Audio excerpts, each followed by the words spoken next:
Hi అండి. Welcome back to our channel lady programmer. ఈ వీడియోలో మనం నేర్చుకోబోయే subject computer organization and architecture. దాంట్లో registered transfer language and micro operations గురించి డిస్కస్ చేద్దాం. చలో.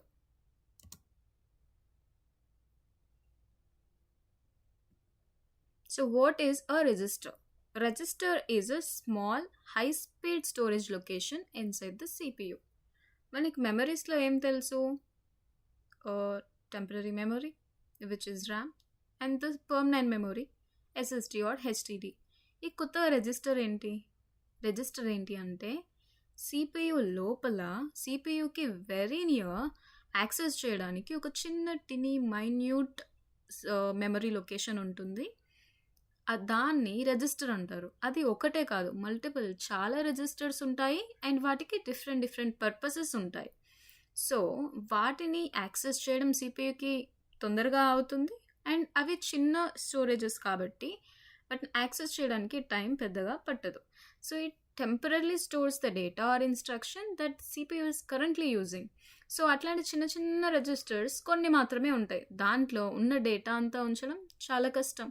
సో మనకి ఎక్కువగా ఇప్పుడు మీరు కరెంట్లీ మీ దగ్గర ఉన్న అప్లికేషన్స్ అన్ని ర్యామ్లో లోడ్ అయి ఉంటే దాంట్లో మీరు కరెంట్లీ ఏ టాస్క్ అయితే చేస్తున్నారో దాని రిలేటెడ్ ఎగ్జిక్యూట్ అయ్యే ఇన్స్ట్రక్షన్స్ మాత్రమే ఈ రిజిస్టర్స్లో ఉంటాయి.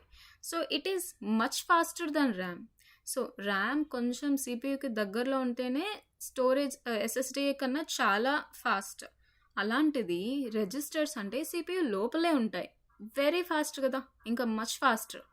So think of it as like a tiny box inside CPU where numbers are kept for quick use. Registered transfer language. Okay, register ante telisinde, it's a very minute chinna memory location which is inside CPU. మనం arithmetic logical operations perform చేయడానికి నంబర్స్ని store చేయడానికి use చేస్తాం. Fine. So మరి ఈ registered transfer language అంటే ఏంటి? Registered transfer language అనేది it describes how the data moves between these registers. ఇప్పుడు రిజిస్టర్ 1 ఉంది, రిజిస్టర్ 2 ఉంది. 2+3 ఆపరేషన్ చేస్తున్నారు మీరు. సో దాంట్లో R3 ఉంటుంది. దాంట్లో ఈ రెండింటి పైన మనం ఏదైతే ఆపరేషన్ పర్ఫామ్ చేస్తామో దాని రిజల్ట్ వచ్చి R3లోకి వెళ్తుంది.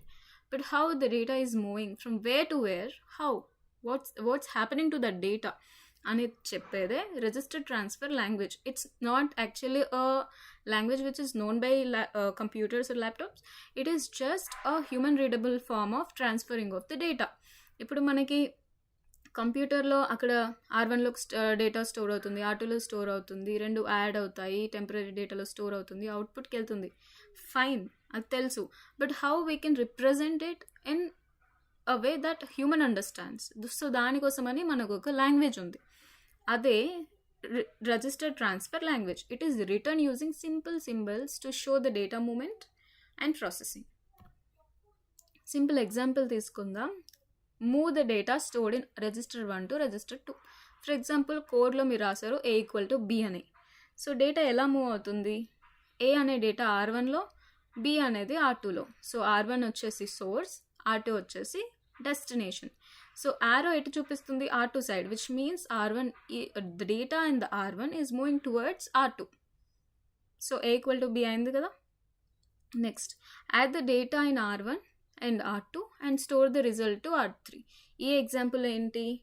A+B అనేది ఇందాక ఏదైతే ఎగ్జాంపుల్ చెప్పుకున్నామో అది ఇక్కడ వర్క్ అవుతుంది అనమాట. సో A+B అనేది మనకి యాడ్ అయ్యి ఆ రిజల్ట్ వచ్చి R3 అనే రిజిస్టర్లో స్టోర్ అయింది. సో ఇప్పుడు మనకి RTL ఏం చెప్తున్నట్టు? What data moves. ఇక్కడ ఏ డేటా మూవ్ అవుతుంది అంటే R1లో ఉన్న డేటానా, R1 R2ని కలిపిన డేటానా, అండ్ వేర్ ఇట్ మూవ్స్, ఎక్కడికి వెళ్తుంది? R2లోకా, R3లోకా, and what happens to it. ఇప్పుడు R1 R2 ఉంది, ఏం జరిగింది ఆపరేషన్? ప్లస్సా, మైనసా, or some other operation. So ఏం జరుగుతుంది? అదంతా సింబాలిక్గా మనం దాన్ని రిప్రజెంట్ చేయడానికి యూజ్ చేసే లాంగ్వేజే రిజిస్టర్డ్ ట్రాన్స్ఫర్ లాంగ్వేజ్. సో దీంట్లో ఏం యూజ్ చేస్తాం మనం? Arrow, which means data is transfer to, లెఫ్ట్కి వెళ్తుంది. సో R1 లెఫ్ట్కి వెళ్తుంది అంటే లెఫ్ట్లో ఉండేది డెస్టినేషన్, రైట్లో ఉండేది సోర్స్.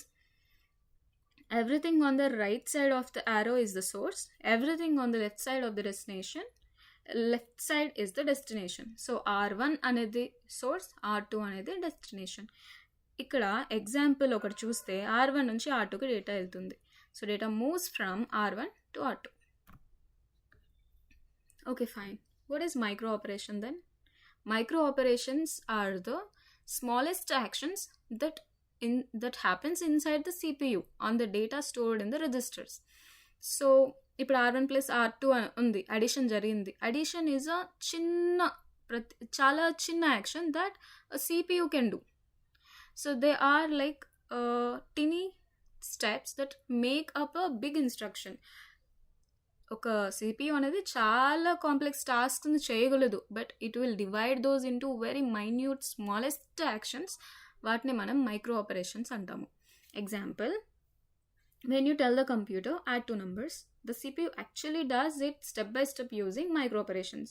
So మీకు తెలుసు అది 1+2 చేస్తుందని, బట్ ఎలా చేస్తుంది ఇక్కడ చూద్దాం. So take first number from the memory, put in the register 1, and take the second number from the memory and put it in the register 2, add R1 plus R2, then it puts back to the R3 and the result is sent to the output.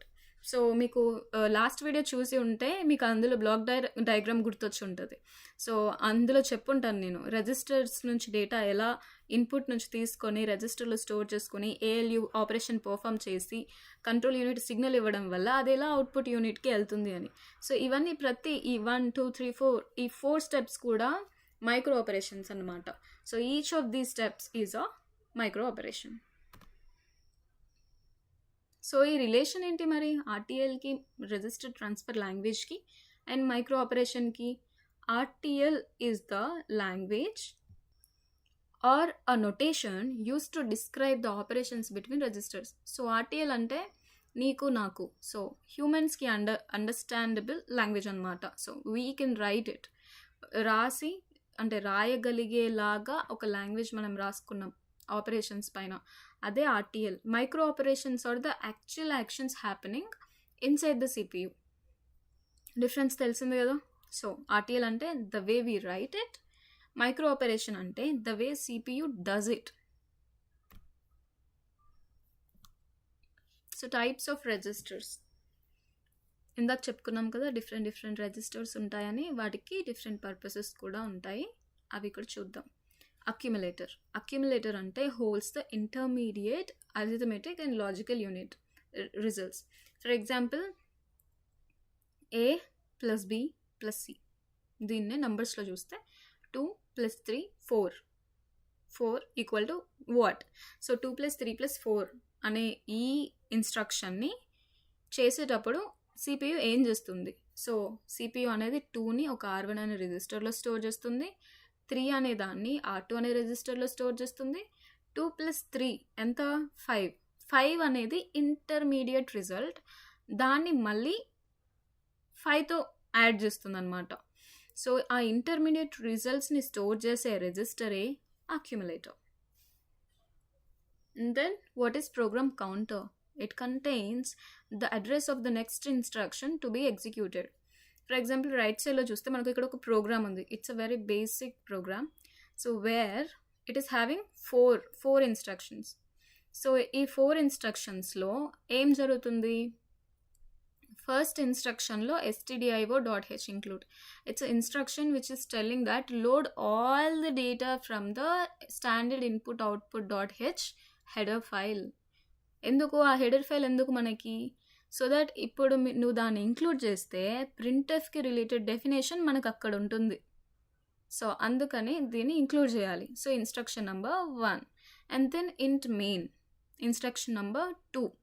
So దీంట్లో ఇప్పుడు first program counter అనేది program ఎక్కడ start అయింది? Line number 1. So next ఏ instruction execute చేయాలనేది ముందే తెలిస్తే it will be faster to do these tasks, right? First నువ్వు ఒక ఇన్స్ట్రక్షన్ ఎగ్జిక్యూట్ చేసావు, అయిపోయింది. నెక్స్ట్ ఇన్స్ట్రక్షన్ నంబర్ ఎక్కడుందని వెతికావు, చేసావు. It is a big process.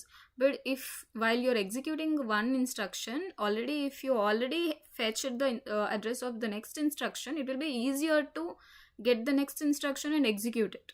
So అందుకని మనకి ప్రోగ్రామ్ కౌంటర్ అనేది ఉంటుంది. And instruction register, it holds the current instruction fetched from the memory. ఇప్పుడు ఈ ప్రోగ్రామ్ ఉంది, ఇది ఎక్కడ స్టోర్ అయి ఉంటుంది? మెయిన్ మెమొరీలో. ప్రోగ్రామ్ని ఎగ్జిక్యూట్ చేసేటప్పుడు అది ప్రాసెస్ లాగా కన్వర్ట్ అవుతుంది. సో ఆ ప్రాసెస్లో మనకి ఫిజికల్ అడ్రస్ ఇస్తారనమాట. సో ఈ ప్రతి ఇన్స్ట్రక్షన్ వచ్చేసి ఒక్కొక్క లొకేషన్లో స్టోర్ అవుతుంది. ఈ ఫస్ట్ అడ్రస్ ఉంది, సెకండ్ అడ్రస్ ఉంది, థర్డ్, ఫోర్త్, అట్లా మనకి అడ్రస్ తెలుస్తుంది. ఫస్ట్ అడ్రస్ నుంచి మనం డేటాను తెలుసుకుంటాం. ఫర్ ఎగ్జాంపుల్ ఈ ఫస్ట్ ఇన్స్ట్రక్షన్ అడ్రస్ 4000 అనుకుంటే ఈ సెకండ్ ఇన్స్ట్రక్షన్ అడ్రస్ 4001. సో అట్లా ఈ ఇన్స్ట్రక్షన్ రిజిస్టర్ ఏం చేస్తుంది, ఈ 4001 అనే అడ్రస్కి వెళ్ళి ఈ ఇన్స్ట్రక్షన్ని, ఇంట్ మెయిన్ అనే ఇన్స్ట్రక్షన్ని ఫెచ్ చేసుకుంది. సో దాన్ని అది చేసేది ఏంటి, ఇన్స్ట్రక్షన్ రిజిస్టర్. దాన్ని హోల్డ్ చేసేది ఏంటి, ఆ డేటాని, instruction register. So it has the address of current instruction, it has the data of the current instruction fetched from the memory. And next, memory address register, it holds the address of the memory located to be accessed. So నార్మల్గా memory address register అంటే అదొక memory register, అదొక register which holds the memory address. So what ever it might be, అది next ఇన్స్ట్రక్షనా, first ఇన్స్ట్రక్షనా, వేరే ఇన్స్ట్రక్షనా, ఏదో ఒకటి. But దాంట్లో ఉండే డేటా మాత్రం అది ఒక అడ్రస్, దేనిది, మెమొరీది. మెమొరీ యొక్క అడ్రస్ని స్టోర్ చేసుకునే రిజిస్టర్ అది. And memory data register. So అది ఫోర్త్ది ఎలా అయితే అడ్రస్ స్టోర్ చేస్తుందో, ఫిఫ్త్ది అలా డేటాని స్టోర్ చేసుకుంటుందన్నమాట. దాన్ని మెమొరీ డేటా రిజిస్టర్ అంటాం. Next, general purpose register used for temporary data storage. Like టెంపరీగా డేటాని స్టోర్ చేయాలి అని అంటే మనం ఈ సమ్ రిజిస్టర్స్ ఉంటాయి, వాటికి నెంబరింగ్ ఇస్తారనమాట, 0, 1, 2, 3, 4. సో అట్లా ఇది జనరల్ పర్పస్ రిజిస్టర్స్ యూజ్ అవుతాయి. Next, stock point to the top of the stock used in the function calls and interrupts. Stack pointer ఏంటంటే, ఇప్పుడు ఇంట్ మెయిన్ ఉంది కదా, మెయిన్ అనేది ఒక ఫంక్షన్ ఎప్పుడైతే కాల్ చేస్తామో అప్పుడు దానికి ఒక స్టాక్ క్రియేట్ అయిపోతుంది. ఎందుకంటే దాంట్లో నువ్వు ఏదైతే లోకల్గా ఇంట్ ABCD సమ్ వేరియబుల్స్ క్రియేట్ చేస్తావు కదా ఈ ఫంక్షన్ లోపల, అవి ఆ స్టాక్లో స్టోర్ అవుతాయి. So that when function execute చేయడం అయిపోయిన తర్వాత స్టాక్ని క్లియర్ చేసుకోవడానికి. సో స్టాక్ క్రియేట్ అవుతుంది కదా, దాని పాయింటర్ స్టాక్ పాయింటర్ హోల్డ్ చేస్తుంది అనమాట. And status register or flag register, it contains the flags that indicate conditions like 0, carry, sign, overflow, etcetera. ఇవేంటంటే మీరు అడిషన్ చేస్తారు కదా, 1 + 2 అని, 1 బైనరీలో కన్వర్ట్ చేస్తారు, 2ని కూడా బైనరీ కన్వర్ట్ చేస్తారు. కన్వర్ట్ చేసిన తర్వాత అడిషన్ చేసేటప్పుడు మనకి క్యారీ ఉంటుందన్నమాట. నార్మల్గా 9 + 5 ఎంత, 14 కదా, అది మనం క్యాలిక్యులేట్ చేసేటప్పుడు రాసి మనకి 9 + 5 14. సో 1 అనేది పైకి వెళ్తుంది, 4 కింద ఉంటుంది. ఆ పైకి వెళ్ళేదాన్ని ఏమంటామంటే మనం క్యారీ అంటాం. So it will be better if I explain it visually. So మనం నెక్స్ట్ వీడియోలో దాని గురించి చూద్దాం. So that's it for this video. మీరు ఇప్పటివరకు చూసారంటే మీకు ఈ వీడియో నచ్చే ఉంటుంది. తప్పకుండా like, share and subscribe to Lady Programmer. Bye.